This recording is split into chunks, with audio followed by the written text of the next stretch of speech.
लोग बात कहते हैं राम जी ने सीता जी का परित्याग किया, हम इस कथा को सुन नहीं सकते। मूल बात सुन लीजिए। हमारे दक्षिण भारत में एक वेदमती माता, उन्होंने घनघोर तप किया और तप के पीछे उद्देश्य क्या था कि साक्षात नारायण भगवान मुझे पति रूप में प्राप्त हो जाए। आपकी तपस्या अंत होने वाली ही थी, तभी रावण आ गया और रावण ने इनके केश पकड़ करके इनका तप भंग करना चाहा। तो तप का कुछ क्षण ही रह गए थे तप पूर्ण होने में, तभी रावण ने आकर के इनके केश पकड़े। तो इन्होंने अपने किसी शस्त्र से अपने जो केश रावण ने पकड़े थे उस बीच से अपने केशों को काट दिया और जो बचा हुआ शरीर था उसको योग अग्नि में प्रविष्ट करके भस्म कर दिया, एक प्रकार से अंतर ध्यान कर दिया। लेकिन इनकी तपस्या पूरी हो गई। इन्होंने जाकर के ठाकुर जी से कहा, ठाकुर जी मेरा तप तो हो गया, लेकिन रावण बीच में आ गया तो आपके दर्शन नहीं हो पाए, आप प्रकट नहीं हो पाए, अब मेरी तप का फल मुझे कब मिलेगा?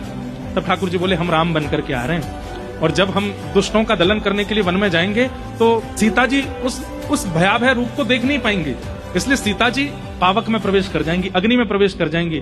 तब सीता जी का रूप धारण करके तुम आ जाना साथ में और आगे की यात्रा, और तुम्हें बदला भी लेना है। ये रावण ने तुम्हारा जो है तप में विघ्न डाला, इसलिए तुम आगे की यात्रा में संग चलना। तुम्हारे सामने हम दुष्टों का दलन करेंगे, फिर रावण तुम्हारा अपहरण करेगा, फिर तुम्हारे रावण की नगरी में रहने के कारण ही हनुमान जी जाकर के, जैसे उसने तुम्हारी तप में विघ्न डाला, उसकी पूरी नगरी को जला देंगे, फिर हम आकर के रावण का वध करेंगे, तुमको वहां से ले लेंगे। तो तुम्हारी जो इच्छा थी कि मैं पति रूप में मिलूंगी पूरी हो जाएगी। वेद माता बोली ठीक है। वही हुआ, इच्छा भी पूरी हो गई कि राम जी मुझे पति रूप में प्राप्त हो। बात आकर के कहां रुक गई? तुम्हारी तो इच्छा थी कि हम तुमको पति रूप में मिलें, पर हमारा तो संकल्प है कि हम एक ही पत्नी व्रती रहेंगे, इस काल में एक पत्नी व्रती धारण करेंगे। अब एक प्रकार से तुम हो सीता जी के रूप में, लेकिन हो तो दूसरी कन्या ना, इसलिए अब तुम दोबारा अग्नि में प्रवेश कर जाओ। और उसके लिए पूरी लीला रचा करके राम जी ने सीता जी को वहां वाल्मीकि जी के आश्रम गई और वहां से अग्नि में प्रविष्ट हो गई। वो वेदमती माता प्रविष्ट हुई है और जो वास्तविक सीता जी हैं वो पुनः राघव जी के साथ में आ गई। इस प्रकार से पूरी लीला हुई।